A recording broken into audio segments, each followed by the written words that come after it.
NVN के दोस्तों, नमस्कार, सलाम और देर से सही मगर ईद मुबारक।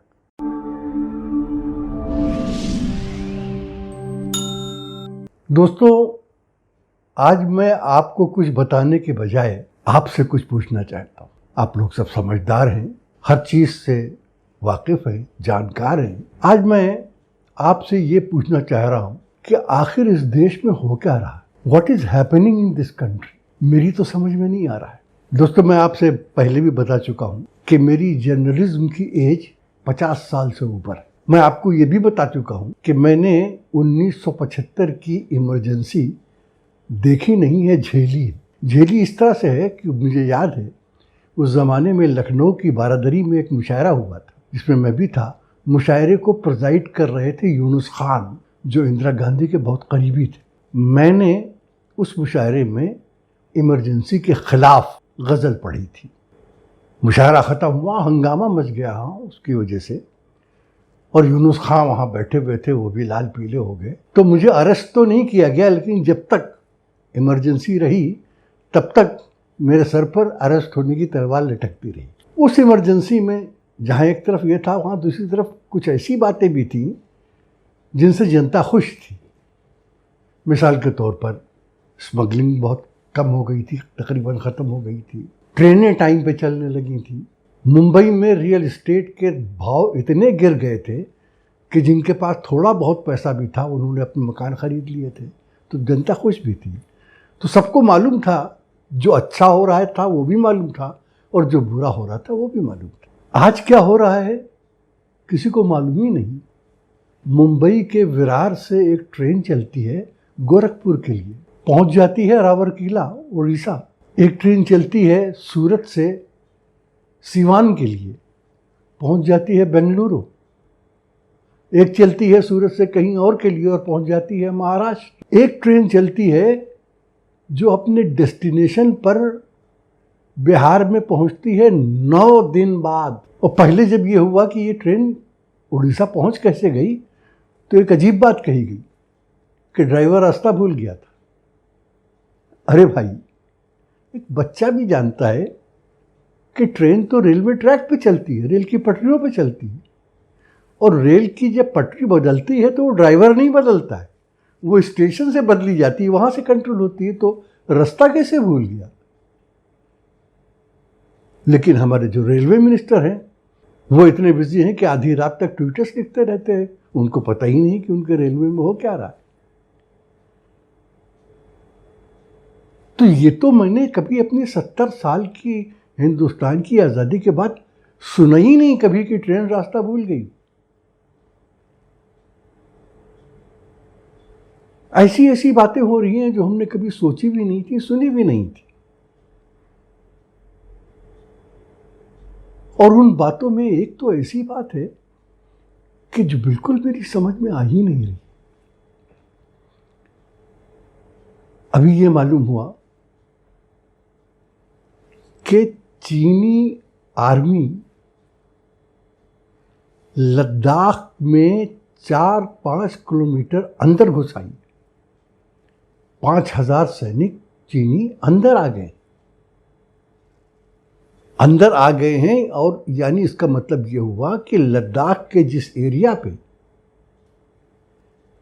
चाइना क्लेम करता था वो अब उसके पास है। और इस वाक़े को कई दिन हो गए। जो पालतू मीडिया है, जो पालतू जानवर की तरह दुम हिलाना जानता है, उस पर तो कुछ पता ही नहीं चल रहा है कि कुछ हो रहा है नहीं रहा है। लेकिन BBC बता रहा है, अल जज़ीरा बता रहा है, हिंदुस्तान के सोशल मीडिया बता रहा है कि वो अंदर घुस आए हैं। 5000 सैनिक अंदर घुस आए हैं और उन्होंने वहाँ बैरक्स बना लिए हैं जो बहुत बड़े हैं। आपको याद है, हमारे प्रधान सेवक प्रधानमंत्री बनने से पहले चीन के बारे में लाल लाल आंखों से क्या बताना चाहते थे? सुनिए। और चाइना में जाकर के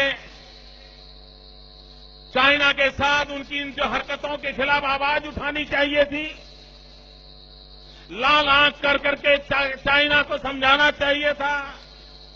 उसके बजाय हिंदुस्तान के विदेश मंत्री ने चाइना में जाके बयान दिया कि बीजिंग इतना बढ़िया शहर है, मुझे यहां रहने का मन कर जाता है।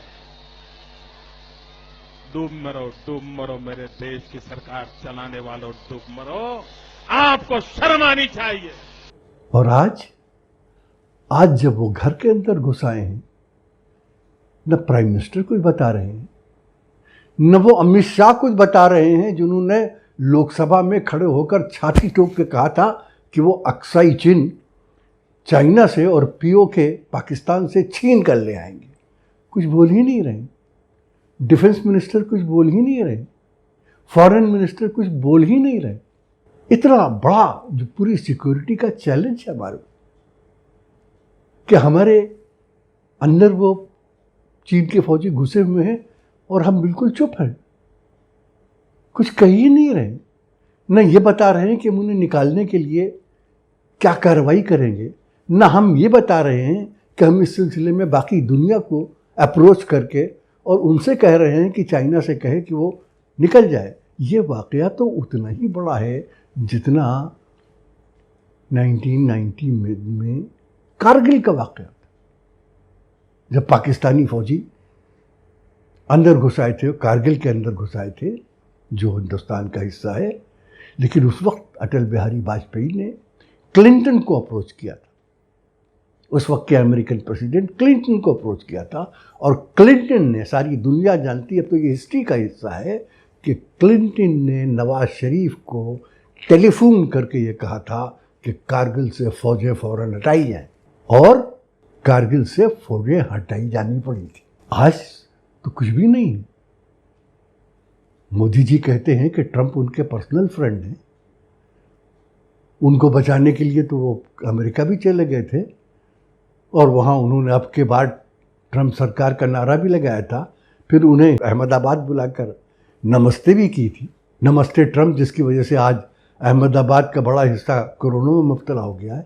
ट्रंप से क्या बात हुई कुछ नहीं मालूम, किसी और दुनिया की कंट्री से बात हुई है कुछ नहीं मालूम। यूरोपियन पार्लियामेंट ने जब 370 और सीए के खिलाफ रेजोल्यूशन की बात की, तो क्या इंडियन गवर्नमेंट का ये फ़र्ज नहीं है कि उसी यूरोपियन पार्लियामेंट से कहें कि आप वो तो कर रहे हो, लेकिन ये नहीं देख रहे हो कि हमारे अंदर फौजी, हमारी सरहद के अंदर फौजी घुस आए, आप उन पर दबाव डालिए कि वो यहाँ से निकले। कुछ नहीं हो रहा। लॉकडाउन को 60 दिन हो गए। लॉकडाउन को हम 21 दिन में हराने वाले थे, अब 60 दिन हो गए, और चौथा लॉकडाउन अब से 2-3 दिन में ख़त्म हो जाएगा। किसी को नहीं मालूम कि उसके बाद होगा क्या। जब लॉकडाउन नहीं था जब तक, तो केसेस चंद 100 थे। आज लॉकडाउन ख़त्म होने को आ रहा है और केसेस 1.5 लाख के करीब पहुंच रहे। तो दोस्तों, क्या हो रहा है और कोई कुछ बोल क्यों नहीं रहा, मेरी समझ में तो नहीं आता है। ये तो बिल्कुल ऐसा है कि एक मुअम्मा है, समझने का न समझाने का, ज़िंदगी काहे को है, ख्वाब है दीवाने का। और वाकई अब तो जो कुछ हो रहा है वो एक नाइटमेयर मालूम होता है, एक दीवाने का ख्वाब मालूम होता है।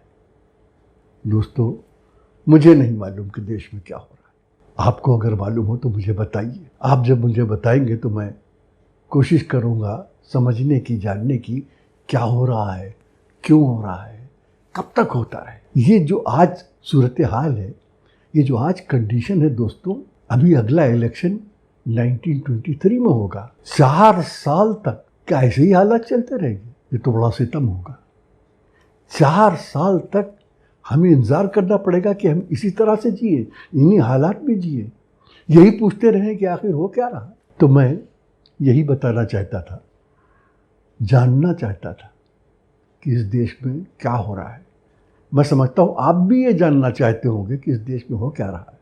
लेकिन दोस्तों, न मैं इसका कोई जवाब दे सकता हूँ, और मुझे नहीं लगता कि आप भी इसका कोई जवाब दे सकते। तो आज की वीडियो में इतना ही। फिर मिलेंगे, शायद तब तक समझ में आ जाए या मालूम हो जाए कि देश में क्या हो रहा है। शायद तब तक हमारे प्रधानमंत्री जनता को ये बताएं कि इस देश में क्या हो रहा है, क्यों हो रहा है और कब तक होगा। तो तब तक के लिए जय हिंद।